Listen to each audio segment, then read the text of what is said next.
This video is going to show you how you can do a Wilcoxon non-parametric test for paired samples.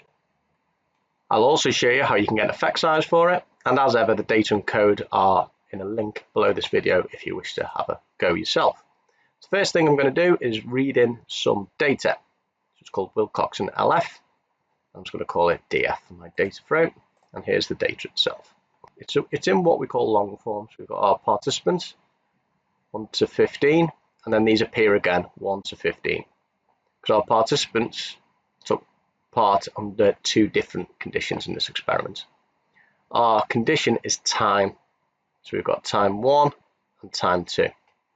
So our participant 1 did something at time 1 and participant 1 did something at time 2.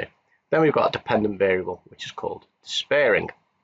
What the data essentially is based on is I got 15 participants into the lab and I asked them how despairing they are at the current state of humanity.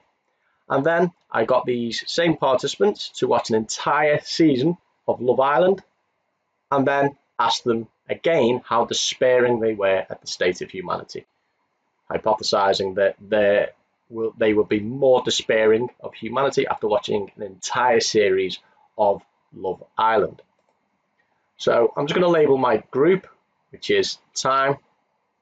I'm going to tell R it's a factor. It's got two levels, 1 and 2, and it simply can be labeled as before and after.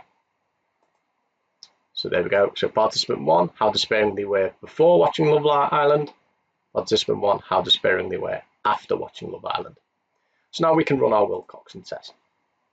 We simply tell it we've got our dependent variable despairing, and then tilde, and then time. But critically, we say paired equals true.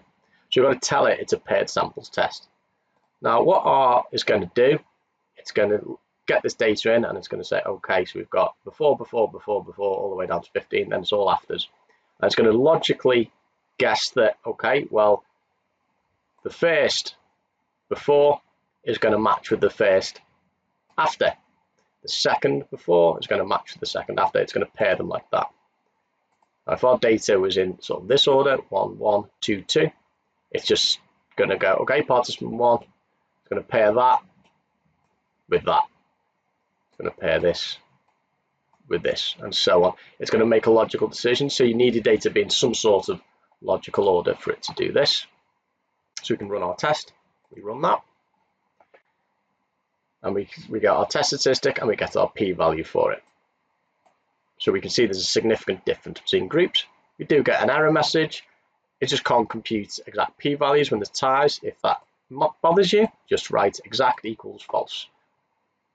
This won't change your results whatsoever. However, it gets rid of an error message. We can also get an effect size. We can use the rstatics package to do so. If you haven't already installed that, you'll need to. And if you have, you can just pull that out of your library. And then the command's relatively similar as before. Wilcox effect size. In this, we do need to state the data set we're using, the data frame we're using, which I call DF. And then it's the same commands as before. Despairing, tilde, time, paired equals true. Then we get our effect size of 0.711. And it tells us that this is a large effect size. And that's how you can do a Wilcoxon test for paired samples in R.